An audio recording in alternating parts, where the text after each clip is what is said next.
जिस लाडले पोते को दादाजी ने कभी अपनी गोद में खिलाया था, अपने कंधों पर बिठाकर दुनिया दिखाई थी, देखिए आज वो उसकी बॉडी लेने के लिए पोस्टमार्टम रूम के बाहर बैठ रहे हैं, बेबस होकर घूम रहे हैं। 8 दिन से उस बेटे का इंतजार था, वो इंतजार पूरा तो हुआ लेकिन वो बेटा हमेशा हमेशा के लिए चला गया।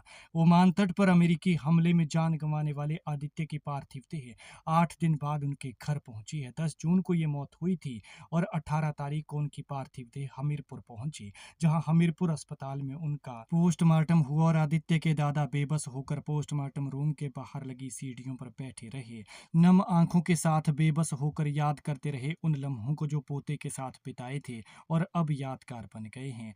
हमीरपुर के भालू गांव के Aditya Sharma merchant navy cadet थे और एक शिप पर तैनात थे जो कि ओमान तट पर मौजूद था। तभी अमेरिकी हमले में इस शिप पर मौजूद 3 कैडेट्स की जान चली गई। बताया जा रहा है कि 2 का इतना बुरा हाल था कि वो बुरी तरह से झुलस गए थे और आदित्य के सिर में चोट लगी थी और थोड़ी ही देर बाद उन्होंने भी दम तोड़ दिया। लाख कोशिशों के बाद, सरकारों की हस्तक्षेप के बाद 8 दिन बाद आदित्य शर्मा की देह उनके पैतृक गांव पहुंच रही है और ऐसे में परिजनों का रो रो कर बुरा हाल है। वो तड़प रहे थे बेटे की आखिरी झलक देखने के लिए। बेटा आया तो जरूर, लेकिन ताबूत में लिपटा हुआ कफन के बीच। लेकिन इसकी किस्मत देखिए, शायद किस्मत ने लिखी ही कुछ ऐसे थी कि हुआ कुछ ऐसा कि आदित्य का उसकी कंपनी के साथ 6 महीने का कॉन्ट्रैक्ट पूरा हो चुका था, लेकिन कंपनी ने यह कॉन्ट्रैक्ट 1 महीना आगे के लिए एक्सटेंड कर दिया। शायद आदित्य का आखिरी वक्त उसे अपनी तरफ बुला रहा था और फिर जैसे ही वो इस कॉन्ट्रैक्ट को पूरा करने के लिए 1 महीने के पीरियड को पूरा करने के लिए शिप पर था, तो वहां पर उनकी जान चली गई। ये देख सकते हैं आप पोस्टमार्टम रूम की तस्वीरें,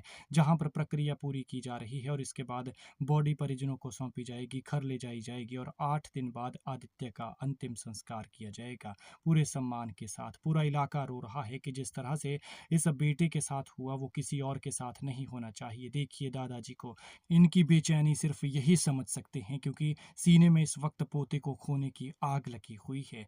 खैर, भगवान मृतक की आत्मा को शांति दे, दुखी परिवार को दुख सहने की शक्ति।